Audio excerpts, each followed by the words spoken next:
Et donc je prends souvent une métaphore. Alors, c'est pas une métaphore qui fait très plaisir, c'est une métaphore qui est assez sombre. Je suis accroché. Mais voilà. Imaginez que tu aies des problèmes de crâne, des maux de tête récurrents. Imagine que tu aies des problèmes de peau. Imagine que tu aies des problèmes de transit. Bon. Ben, si tu prends ces différentes choses comme des problèmes et que tu cherches des solutions à chaque chose spécifiquement, il y en a. Solution aux maux de crâne, du paracétamol. Solution à tes problèmes de peau, une crème, pommade. Et puis solution à tes problèmes de ventre, il y en a plein, par exemple une tisane. Voilà.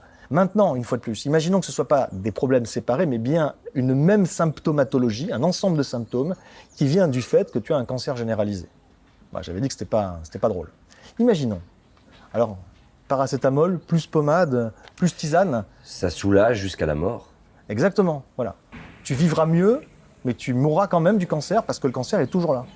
En fait, quand tu as pris conscience qu'il y a un cancer, c'est là seulement, il faut avoir pris conscience de ça pour pouvoir ensuite se projeter dans la solution, la réponse, la stratégie. La stratégie pour essayer adapter. Et là, c'est extrême. Ça va par exemple être une chimiothérapie. Aujourd'hui, au niveau mondial, nous devrions avoir une sorte de traitement de choc.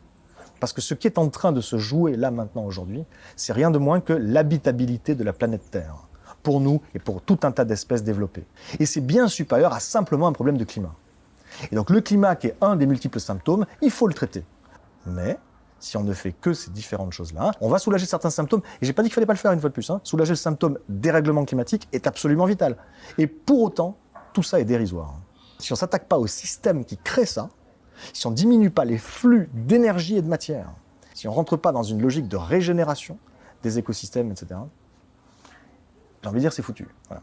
Donc j'aime pas les gens qui disent c'est foutu de manière générale, parce que rien n'est jamais foutu. Mais tu as dit si, tu as mis une condition. Mais j'ai dit si, voilà. Si on ne fait pas ça, alors effectivement là, ça va être une catastrophe, mais épique et probablement une extinction qui va concerner beaucoup d'espèces, et je pense qu'on fera partie du lot.